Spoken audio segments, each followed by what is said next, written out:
Judas Iscariotes foi o discípulo que traiu Jesus Cristo. Ele foi escolhido para ser um dos 12 apóstolos, mas decidiu entregar Jesus nas mãos dos líderes religiosos da época, que queriam tirar a vida de Cristo. A ganância de Judas deu lugar ao seu ego, o diabo, e ele ficou conhecido na Bíblia como um traidor.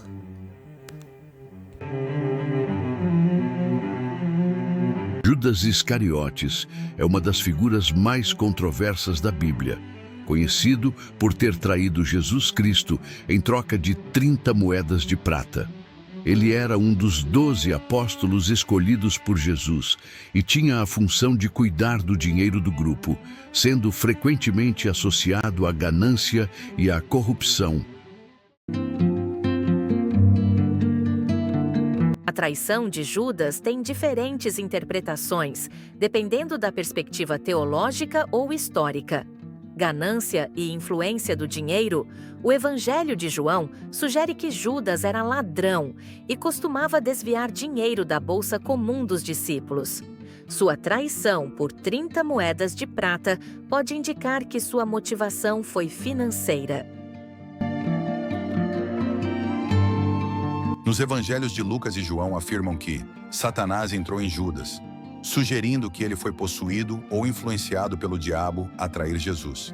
E cumprimento das profecias, alguns estudiosos apontam que a traição de Judas era necessária para o cumprimento das profecias sobre a paixão de Cristo, como previsto no Antigo Testamento, Salmo 41, e no livro de Zacarias. Desilusão com Jesus. Outra teoria sugere que Judas esperava um Messias político que libertasse Israel do domínio romano. Quando percebeu que Jesus não seguia esse caminho, pode ter se sentido frustrado e decidido entregá-lo para os líderes religiosos que já queriam matar o Senhor Jesus Cristo. Judas era um diabo? Pois Jesus chamou Judas de diabo no Evangelho de João, assim diz o Senhor Jesus: não vos escolhi a vós, os 12, contudo, um de vós é um diabo.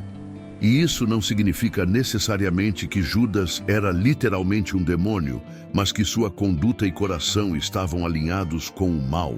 O termo diabo aqui pode significar acusador ou adversário, indicando que Judas estava se opondo ao plano de Deus. O destino de Judas, após a traição, Judas se arrependeu e tentou devolver o dinheiro aos sacerdotes, mas foi rejeitado. Em desespero, ele se enforcou, como diz em Mateus 27, e o livro de Atos menciona outra versão, sugerindo que ele caiu e seu corpo se despedaçou no livro de Atos, o que pode indicar que seu corpo foi encontrado posteriormente após a morte. Judas Iscariotes traiu Jesus em troca de 30 moedas de prata. Esse valor foi acordado entre ele e os chefes dos sacerdotes. O número 30 tem um significado simbólico, pois no Antigo Testamento era o preço de um escravo, reforçando a humilhação que Jesus sofreu. Por que Judas se suicidou? Pois depois que Jesus foi condenado, Judas se arrependeu profundamente e tentou devolver as moedas aos sacerdotes, dizendo: pequei, traindo sangue inocente. Mas os sacerdotes recusaram o dinheiro. E Judas, tomado pelo desespero e remorso, saiu e se enforcou, pois sabia que Jesus era o verdadeiro Messias enviado pelo próprio Criador.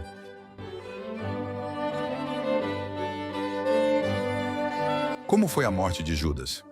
A Bíblia apresenta duas descrições da morte de Judas. Diz que ele foi e enforcou-se. E em Atos, relata que ele caiu de cabeça para baixo e se arrebentou pelo meio, e todas as suas entranhas se derramaram. Essas versões podem ser conciliadas. Alguns estudiosos sugerem que Judas se enforcou em uma árvore ou penhasco, e seu corpo pode ter ficado pendurado até apodrecer e cair, ou a corda pode ter se rompido, resultando na queda descrita em Atos. Judas foi perdoado? E apesar do arrependimento de Judas, ele não buscou o perdão de Deus. Diferente de Pedro, que também negou Jesus, mas depois se arrependeu e foi restaurado, Judas caiu no desespero e tirou a própria vida, e Jesus disse que seria melhor para ele não ter nascido, o que indica que seu destino foi trágico espiritualmente. Judas é um exemplo de como o remorso sem arrependimento verdadeiro pode levar à destruição. E que era mister, quer dizer necessário, que Jesus, o Cristo, padecesse na cruz do Calvário, pois ele morreu pelos pecados de toda a humanidade, para depois ressuscitar ao terceiro dia, e ele é o primogênito, o ungido de Deus, o Cordeiro Santo do Deus vivo. E desejo a todos uma feliz Páscoa, que sejamos gratos a Jesus Cristo pela maravilhosa experiência da existência. E o mais curioso, que os cristãos comemoram a Páscoa em abril, que provavelmente foi o período do nascimento de Jesus Cristo, e no Natal foi a morte e ressurreição de Jesus Cristo. E o Shalom, que é a paz, esteja com todos vocês. Nunca se esqueça que Jesus morreu para a salvação. E aquele que nele crê nunca morrerá, pois viverá para sempre. Obrigada por assistir.